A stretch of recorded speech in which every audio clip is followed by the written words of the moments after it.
பாக்யலட்சுமி சீரியலில் இன்னைக்கு ஜென்னி செல்லியனை பார்த்த உடனே மம்மி கதவை திறங்கன்னு தட்டுறாங்க. இது எங்கள் மம்மியோட ஃப்ரெண்டு வீடு, நீ எப்படி வந்தன்னு கேட்குறாங்க செல்லியன் கிட்ட. அண்ட் செல்லியன், உங்கள் அம்மாவும் வந்திருக்காங்களா, அப்போனா நம்ம பேசுறதுக்காக தான் ஏற்பாடு பண்ணியிருப்பாங்கன்னு சொல்கிறாரு. ஜென்னி, என்ன இருக்கு, எல்லாமே முடிஞ்சு போச்சு, நீ பேசினா என் மனசு மாறுமா, கண்டிப்பாக மாறவே மாறாதுன்னு சொல்கிறாங்க. செல்லியன், நம்ம லவ் பண்ண டைம்லாம் உனக்கு ஞாபகம் இருக்கா, அந்த டேஸ்லாம் விட்டுட்டு இப்போ ஃபைட் பண்ணிட்டு இருக்கோம் ஜென்னின்னு சொல்கிறாரு. ஜென்னி, அதெல்லாம் உனக்கு இப்போ ஞாபகம் வருதான்னு கேட்குறாங்க ஜென்னி. செல்லியன், சாரி, நான் பண்ணது தப்பு தான்னு சொல்கிறாரு. ஜென்னி, நீ பண்ணது எனக்கு நம்பிக்கை துரோகம், ஆரம்பத்துல இருந்தே நான் நேசிச்ச அளவுக்கு நீ நேசிக்கவே இல்லை, அப்போ நீ என்ன பண்ண, எதுவுமே பண்ணலை, அப்போ இருந்தே நம்ம ரிலேஷன்ஷிப்பை தக்க வச்சுக்க நான் தான் எல்லாமே பண்ணேன், நீ எதுவுமே பண்ணலன்னு சொல்கிறாங்க.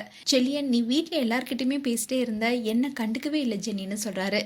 ஜென்னி, எதிர் வீட்லையா பக்கத்து வீட்லையா, நம்ம வீட்டில் இருந்தவங்க கிட்ட தானே பேசிட்டு இருந்தேன், இதெல்லாம் ஒரு கம்ப்ளைண்ட்டாக சொல்லாத செல்லியா, நீ உன் குடும்பம்னே நான் இருந்தேன், ஆனால் நீ அவளை தேடி போனேன்னு சொல்கிறாங்க.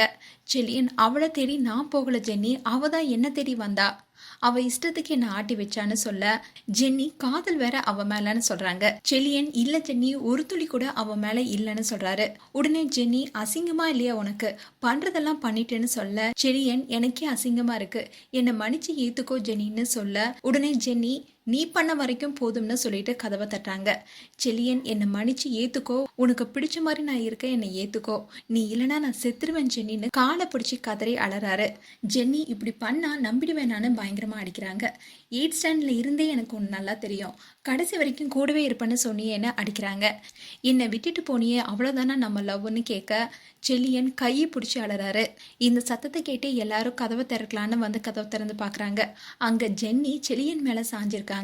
இதை பார்த்து எல்லாருமே சந்தோஷப்படுறாங்க. இதுதான் இன்றைய எபிசோட வரப்போகுது.